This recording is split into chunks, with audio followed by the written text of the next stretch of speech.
we're living in dangerous times.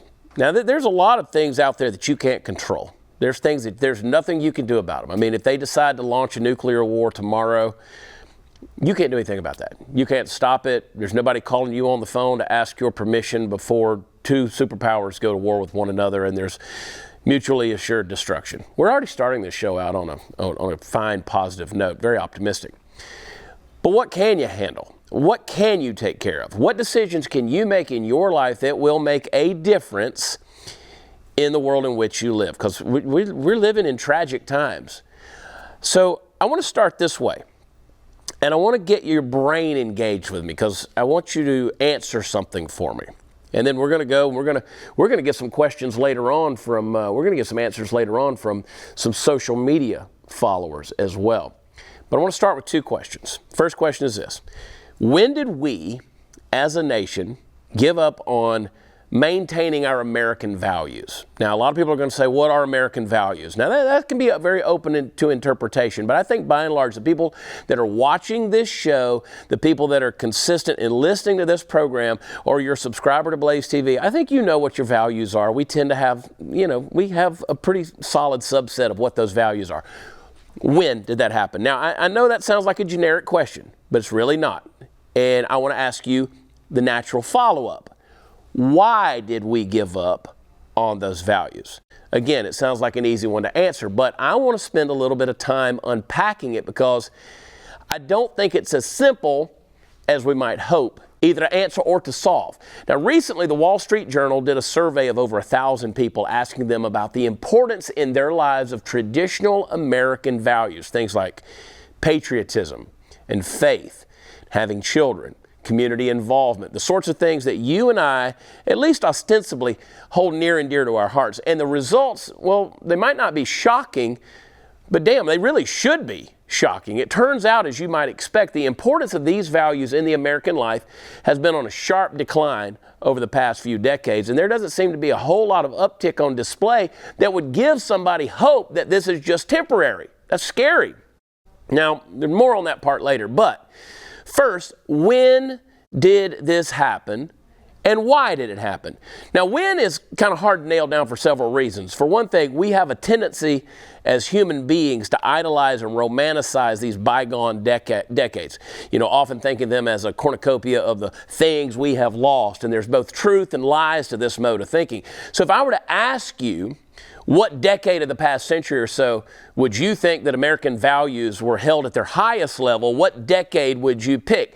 Now, this is one of the reasons. The reason this is a hard thing to answer is because if you go back to the phrase that a former president used in his campaign and ultimately through his presidency when he said, "Make America great again," there was a lot of problems there because people said, well, when was America ever great? Were we ever truly great? What's he referring to? Is he talking about Jim Crow America? Is he talking about taking us back to when there was slavery and there was so much discrimination and racism was a prevalent thought of the day in certain parts of the nation?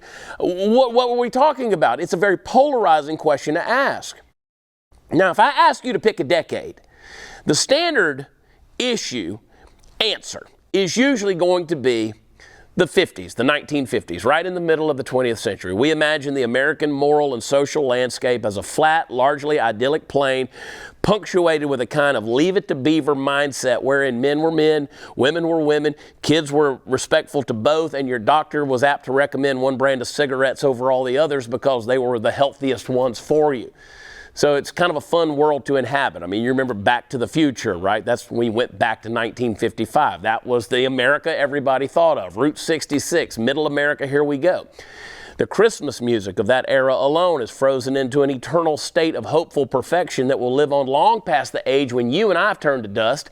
And when you juxtapose that decade with the one that followed it, well, you seem to get a pretty clear idea that this was the last time we were all traditional Americans leading our traditional lives and carrying ourselves as God-fearing, respectable men and women with a singular focus toward maintaining a homogeneity of purpose and fealty to country forever and ever, amen. But is that real? No, of course it's not real, or at least it's not as simple as that. You see, real life, even American life, even the Americana that we think back, it's messy, even in the 50s. And the inverse is true. As conservatives, We often look at the decade of the 60s and we begin to see the writing on the wall with things like the sexual revolution and burn your bras and the rise of the counterculture in America. And all those things happened, but they did not define the era entirely. The truth, at least my understanding of it and my study of it anyway, is that every decade has its adherents to American values and its detractors. Now the lines are blurred. And while long-term trends are possible in some vague way to follow, you're well advised not to lay money on them. In short, you can trace the erosion of American values all the way back to the erosion of a much older set of values, namely one that began in a certain idyllic garden eons ago with a couple of naked people running around in it, which brings us to the why portion. Why have American values eroded to the point that they have? Why are they decreasing in importance to us at a rate which is both staggering and alarming? Well, quite honestly, that answer also probably is not going to surprise you, because you've heard me say it before. It's nihilism, folks. Nihilism. We think of the left, the progressive left in America right now, as that which fights to destroy American values. And it's true. But that entity we describe as the left, well, it's just an analog for a deep and troubling aspect of the human heart. If you boil radical leftism down, here or anywhere else in the world, you're going to get nihilism at the base. The thing which seeks never-ending power, the thing which promises utopia just over that next hill, it's a unicorn. It's all based in a resistance to the notion that there is something deep and innate within us that cries out to serve our God and our fellow man. It fights the idea that the wellspring of purpose endowed to us by our Creator seeks to flood its banks and rush into every channel of human commerce and communication, filling them to the good of all with the thing that is nihilism's opposite and mortal enemy, and that is love. That's right. I'm talking about love, folks, the purest, rarest of minerals in the chemistry of the human heart. We cannot hope to retain American values, or human values for that matter, so long as the plague of nihilism continues to wash up on our shores at the forefront of every incoming tide. It erodes all that we hold dear. And so we have to erode back. And that brings me back to the question. Is there anything we can do about it? Because sometimes, folks, it seems so absolute hopeless. You remember Lord of the Rings, and to quote Samwise Gamgee, how could the world go back to the way it was when so much bad happened? What, in the end, are we trying to hold on to here? The answer is, his answer is my answer, that there's still good in this country, and it's worth fighting for. You're fighting for it. Every day that you pick up your burden and you walk a little bit further down the road, you're fighting for it every moment you spend raising your children to be a part of the next generation of Americans and teaching them to be proud of it and responsible for it. Folks, let's not take this dire issue of fading American values lying down. I don't want to fiddle while Rome burns. And if the structure is beginning to tip towards ruin, let's you and me be the people willing to jump forward and put our shoulder beneath it.